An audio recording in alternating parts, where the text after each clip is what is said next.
प्रिय दर्शकों, एक बार भगवान शिव कैलाश पर्वत पर बैठे थे तो माता पार्वती भगवान शिव से मिलने के लिए जाती है और कहने लगती है, प्रभु, जब मैं आपसे मिलने के लिए आ रही थी तो मेरी नज़र मृत्यु लोक पर पड़ी। वहां मैंने क्या देखा कि 3 स्त्रियां जो आपस में सहेलियां थी, उनमें से 2 स्त्रियां विधवा होकर दुखी जीवन जी रही थी, जबकि एक स्त्री सुहागन होकर के अपने पति के साथ सुखी जीवन जी रही थी। प्रभु, यह बात मेरी समझ में नहीं आई, इसलिए मेरे मन में 3 प्रश्न गूंजने लगे हैं। अब मैं आपसे यह चाहती हूँ कि आप मेरे तीनों प्रश्नों के उत्तर देकर मुझे संतुष्ट करने की कृपा करें। मित्रों, इस प्रकार माता पार्वती की बात को सुन करके भगवान शिव कहते हैं, पार्वती, तुम मुझे अपने तीनों प्रश्न बताओ, मैं तुम्हें तुम्हारे प्रश्नों का उत्तर देकर के पूरी तरह संतुष्ट करने का प्रयास करूंगा। अब माता पार्वती कहती हैं, प्रभु, पहला प्रश्न है, कौन सी स्त्री समय से पहले विधवा हो जाती है? मेरा दूसरा प्रश्न है, कौन सी स्त्री को जीवन में कभी भी सुख नहीं मिलता? और मेरा तीसरा प्रश्न है, कौन सी चीज ऐसी है जो एक पत्नी अपने पति को मांगने से भी नहीं देती? मित्रों, इस प्रकार माता पार्वती के प्रश्न सुन करके भगवान शिव कहने लगे, पार्वती, तुम जिन स्त्रियों की बात कर रही हो उनमें से 2 स्त्रियां विधवा होकर के अपना दुखी जीवन जी रही हैं और वहीं पर एक स्त्री सुहागन होकर के अपने पति के साथ में अपना सुखी जीवन जी रही है।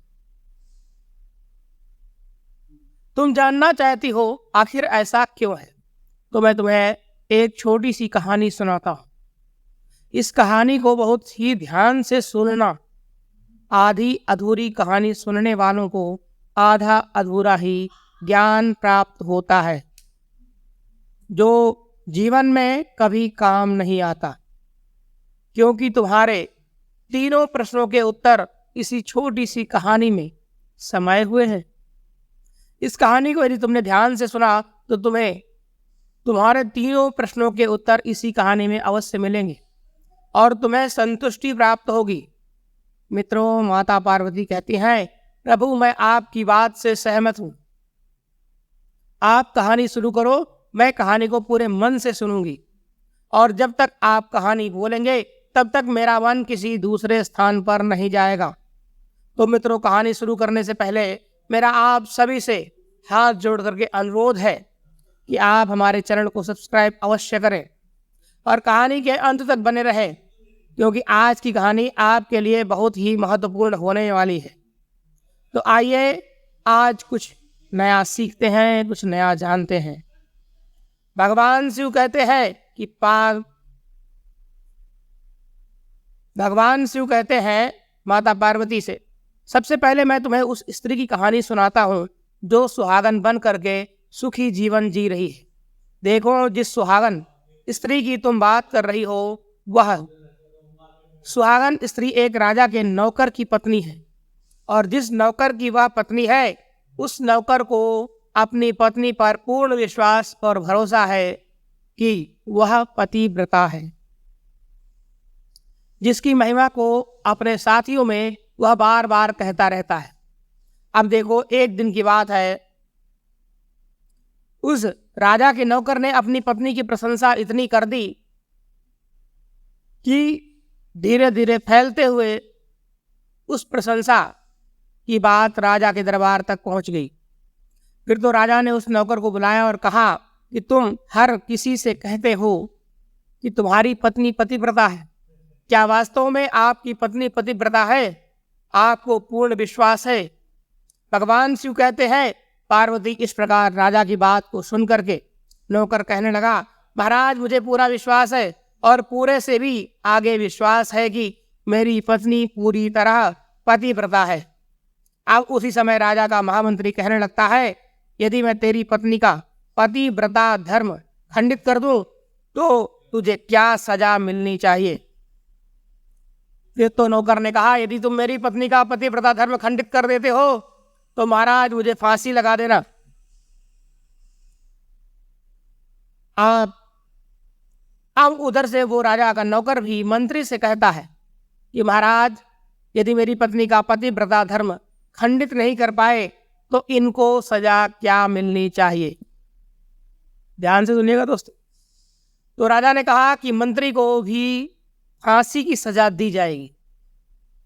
भगवान शिव कहते हैं, पार्वती, इस प्रकार मंत्री ने स्वीकार कर लिया और नौकर से पूछा कि मैं क्या वस्तु लाऊं कि तू माने कि मैं तेरी पत्नी का धर्म खंडित करने में सफल हुआ।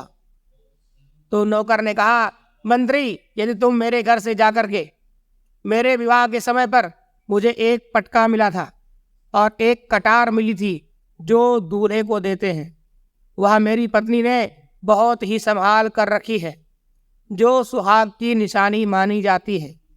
यदि तू पटका और कटार लाकर मुझे दिखा दे तो मैं मान जाऊंगा कि मेरी पत्नी का धर्म तूने पूरी तरह नष्ट कर दिया है। अब भगवान शिव कहते हैं, पार्वती, शर्त स्वीकार हो जाने के बाद वह मंत्री शहर में जाता है और एक दूती से जाकर मिलता है। वह दूती हमेशा एक दूसरे से भिड़ाने का काम करती थी और जो काम कोई नहीं कर पाता था वह काम करने में वह दूती सक्षम थी। फिर इस प्रकार उस मंत्री ने उस दूती को अपने स्वार्थ के लिए बुलाया और दूती से कहा कि देखो, इस नाम का एक व्यक्ति है, उससे मेरी शर्त लगी है। फिर उसने उस शख्स के बारे में उस दूती को सारा कुछ बता दिया। फिर वह दूती से कहने लगा कि तू कैसे भी उस स्त्री से मेरा संपर्क करवा दे, तुझे जितना धन चाहिए मैं उतना धन दूंगा। भगवान शिव कहते हैं, पार्वती, इस प्रकार मंत्री की बात को सुनकर के दूती कहने लगी, भाई, उस औरत के बारे में बात मत कर, वह औरत पूरी तरह से पतिव्रता है, तेरी ओर देखेगी भी नहीं और तेरी शकल पर थूकेगी भी नहीं, और उनके परिवार के व्यक्ति भी खूंखार है, तेरी खाल उतार लेंगे। तो मंत्री कहने लगा कि ठीक है, तू मेरा उससे संपर्क नहीं करवा सकती तो मेरा एक काम ही कर दे,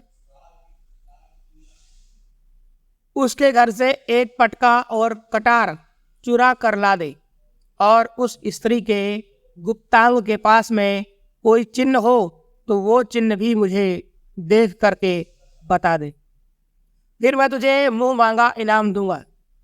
भगवान शिव कहते हैं, हे पार्वती, यह बात दूती की समझ में आ गई। उसने कहा, ठीक है, मैं तुम्हारा काम अवश्य करूंगी। नौकर शहर में रहता था, दूती नौकर के घर जाती है, उसकी पत्नी से जाकर बोलती है, बेटी, मैं तेरी पति की बुआ हूं, मैं कई वर्षों के बाद में आई हूं। फिर तो उस स्त्री ने कहा, आओ बुआ जी, मैंने आपको पहले कभी नहीं देखा, इसलिए पहचान नहीं पाई। और इस प्रकार उस नौकर की पतिव्रता स्त्री ने उस दूती को बहुत बड़ा सम्मान दिया, मगर उसे क्या मालूम था कि यह उसके साथ छल करने के लिए आई है।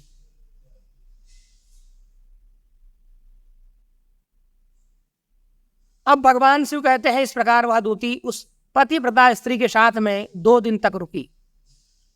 जिस समय वह स्त्री स्नान करने लगी तो दूती उठ करके उस पतिव्रता स्त्री की कमर मलने लगी। उस पतिव्रता स्त्री ने बहुत मना किया, फिर भी वह दूती नहीं मानी और कहने लगी, मुझे तो बेटी से भी प्यारी लगती हो तुम, मना मत करो। काफी दिनों के बाद में मेरी और तुम्हारी मुलाकात पहली बार हुई है। अब ऐसा कहकर के वह दूती मुंह पर हाथ फिराने लगी। आंखों को धोने के बहाने उस दूती ने उस पतिव्रता स्त्री की आंखों पर पानी मार दिया और उस स्त्री की आंखें बंद हो गई। इस प्रकार गुप्तांग के पास में जांघ पर उस स्त्री के एक तिल था जो दूती ने देख लिया। बस उसका काम बन गया। उधर स्नान करने के बाद में जब वह पतिव्रता स्त्री रसोई घर में खाना बनाने गई तो दूती को मौका मिल गया और उसने पटका और कटार उस नौकर के घर से चुरा ली और वहां से भाग गई। और जाकर के दूती ने वो पटका और कटार मंत्री को दे दिया और स्त्री की जांघ पर तिल की निशानी भी बता दी। अब भगवान शिव कहते हैं, पार्वती, फिर वह मंत्री पटका और कटार लेकर के सीधा राजा के दरबार में पहुंचा और राजा से जाकर के कहा, महाराज, मैंने नौकर की पत्नी के पास में 2 दिन बिताए हैं और यह पटका तथा कटार उसी के हाथों से लेकर आया हूं। फिर तो राजा ने दरबार लगाया और नौकर को बुलाया तथा महामंत्री से सभा में पटका और कटार नौकर को दिखाने के लिए कहा। फिर राजा की आज्ञा पाकर के मंत्री ने उस नौकर को पटका और कटार दिखा दिया और उसकी पत्नी की जांघ का तिल भी बताया। तो नौकर मान गया कि वास्तव में आज मेरी पत्नी ने अपना पतिव्रता धर्म पूरी तरह से भंग करवा लिया। अब भगवान शिव कहते हैं, हे पार्वती, फिर तो राजा ने फांसी का दिन 15 दिन के बाद में रख दिया और कहा कि नौकर को 15 दिन के बाद में फांसी पर चढ़ाया जाएगा।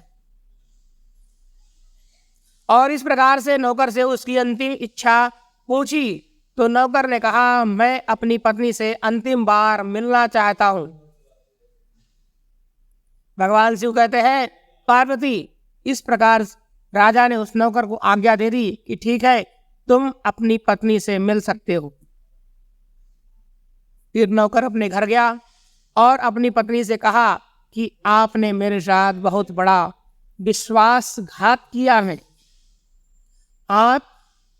मैंने आपके विश्वास पर मंत्री से ऐसी शर्त लगाई थी कि राजा के दरबार में, राजा के सामने मैंने कहा था, मेरी पत्नी का पतिव्रता धर्म कोई नष्ट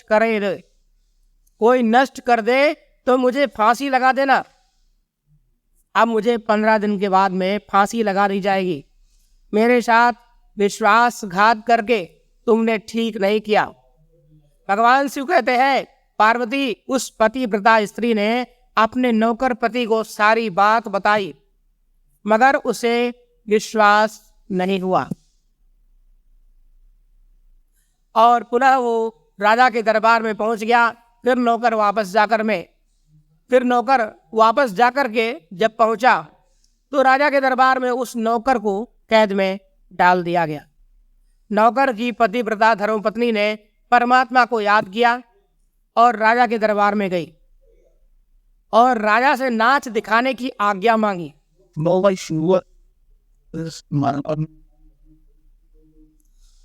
भगवान शिव कहते हैं, पार्वती, उधर नौकर की पतिव्रता धर्मपत्नी ने परमात्मा को याद किया और अपना भेष बदल करके राजा के दरबार में गई और राजा से नाच दिखाने की आज्ञा मांगने लगी क्योंकि वह स्त्री बहुत ही सुंदर थी और उधर राजा शौकीन होते हैं नृत्य के।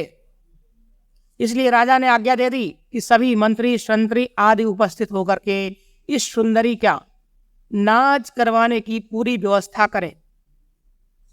भगवान शिव ने पार्वती से कहा।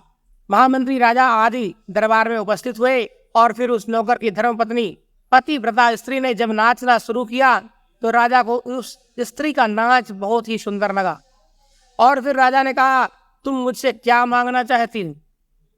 तुम जो भी मांगोगी मैं तुम्हें वही दूंगा। भगवान शिव कहते हैं, पार्वती, फिर उस नौकर की पतिव्रता स्त्री ने कहा, महाराज, आपकी सभा में मेरा चोर है जिसने मेरे रुपए लिए थे मगर आज तक वापस नहीं किया है। अब आप उसे फांसी की सजा दे दीजिए। अब राजा ने कहा, ठीक है, बताओ मेरे दरबार में तुम्हारा चोर कौन है, उसका नाम क्या है, मैं उसे फांसी की सजा दूंगा। भगवान शिव कहते हैं, पार्वती, फिर उस नौकर की पतिव्रता स्त्री ने कहा, महाराज, आपके दरबार में मंत्री ही मेरा चोर है। आप इनको फांसी की सजा अवश्य दें। अब उधर जैसे ही मंत्री ने सुना कि यह सुंदरी मुझे अपना चोर बता रही है, तो मंत्री कहने लगा, महाराज, मैं कसम खा कर के कहता हूं, मैंने इसका कभी कुछ भी नहीं चुराया है। मैंने इसे आज तक कभी देखा ही नहीं, तो मैं इसकी चोरी कैसे कर सकता हूं? मैंने आज तक इसकी शक्ल भी नहीं देखी है। अब भगवान शिव कहते हैं, पार्वती, जैसे ही मंत्री ने कहा मैंने इस सुंदरी का आज तक शक्ल ही नहीं देखी है, तो वह सुंदरी कहने लगी, महाराज, यदि यह मंत्री मुझे जानता नहीं है तो आप इससे पूछो कि यह पटका और कटार कहाँ से लाया था। और मैं उस नौकर की पत्नी हूं जो आपके यहाँ पर नौकरी करता है, और आप मेरे निर्दोष पति को फांसी पर चढ़ाने वाले हैं। अब मैं आपको पूरी दास्तान सुनाती हूं। या जो आपका मंत्री है, इसने मेरे पास में अपनी एक दूती को भेज करके मेरी जांघ का दिल का पता लगाया, और उसी ने यह पटका तथा कटार चुरा करके इसको ला करके दी थी। और उस दूती ने कहा था कि मैं तुम्हारे पति की बुआ हूं। मैं उससे पहली बार मिली थी, जो मैं उसको पहचान नहीं पाई। और महाराज, इस प्रकार मैंने उस स्त्री को अपने यहाँ पर बहुत बड़ा सम्मान भी दिया। भगवान शिव कहते हैं, पार्वती, इस प्रकार उस नौकर की पतिव्रता स्त्री की बात को सुन करके राजा ने दूती को बुलाया। फिर उसने राजा को सारी सच्चाई बता दी, जिससे राजा ने उस नौकर को बरी कर दिया और मंत्री को फांसी पर लटका दिया। भगवान शिव कहते हैं, पार्वती, इस प्रकार उस नौकर की पतिव्रता स्त्री ने अंत में राजा से कहा, महाराज, मैं अपने पति से बहुत प्यार करती हूँ। मैं एक चरित्रवान स्त्री हूँ। कभी भी मैं अपने पति का नाम तक अपने मुंह से नहीं लेती हूँ। अब भगवान शिव कहते हैं, पार्वती, मेरी कहानी पूरी होती है। अब तुम अपने तीनों प्रश्नों के उत्तर क्रमवार सुनो। पहला तुम्हारा प्रश्न था, कौन सी स्त्री समय से पहले विधवा हो जाती है? तो जो स्त्रियां अपने पति का नाम लेती हैं, वह समय से पहले विधवा हो जाती है, क्योंकि पति का नाम लेने से पति की उम्र कम हो जाती है, और समय से पहले ही उनका पति मृत्यु के ग्रास को पा लेता है, यानी उसके पति की मृत्यु निश्चित हो जाती है। ऐसी स्त्रियां जो अपने पति का नाम लेती हैं, वह समय से पहले ही विधवा होकर के एक दुखी जीवन जीती है। बस यही राज की बात है। तुम जिन 3 सहेलियों की बातें कर रही थी, उनमें से दो विधवा थी, और यह नौकर की पत्नी थी जो पतिव्रता पत्नी थी। यह पतिव्रता पत्नी कभी भी अपने पति का नाम मुंह से नहीं लेती थी। उधर से वो 2 स्त्रियां जो विधवा होकर के दुखी जीवन जी रही थी, वह हमेशा अपने पति का नाम लेकर ही बुलाती थी, जिसकी वजह से उनके पति की उम्र कम हुई, और फिर वह दोनों स्त्रियां समय से पहले ही विधवा हो गईं, और आज बहुत ही दुखी जीवन जी रही हैं। इसलिए कभी भी स्त्री को अपने पति का नाम मुंह से नहीं लेना चाहिए। अब तुम्हारा दूसरा प्रश्न था, कौन सी स्त्री को जीवन में कभी भी सुखी जीवन नहीं मिलता है? समझ लो, जो स्त्रियां अपने पति की बिना अनुमति के किसी तीर्थ स्थान या उत्सव में जाती हैं, उनके जीवन में कभी भी सुख नहीं आता। ऐसी स्त्रियां जीवन भर दुखी रहती हैं, और उन्हें पति का कभी भी प्रेम नहीं मिल पाता।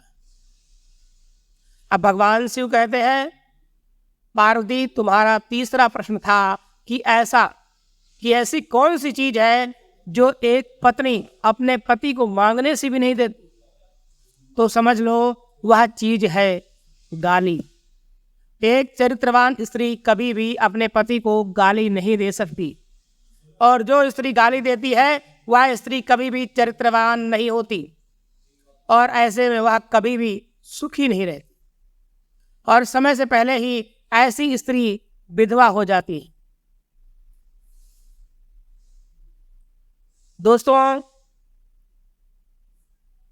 इस प्रकार कहानी सुनने के बाद माता पार्वती पूरी तरह से अपने तीनों प्रश्नों से संतुष्ट होकर के कहती है, प्रभु, वास्तव में जो स्त्री चरित्रवान होती है वह कभी भी दुखी जीवन नहीं जीती।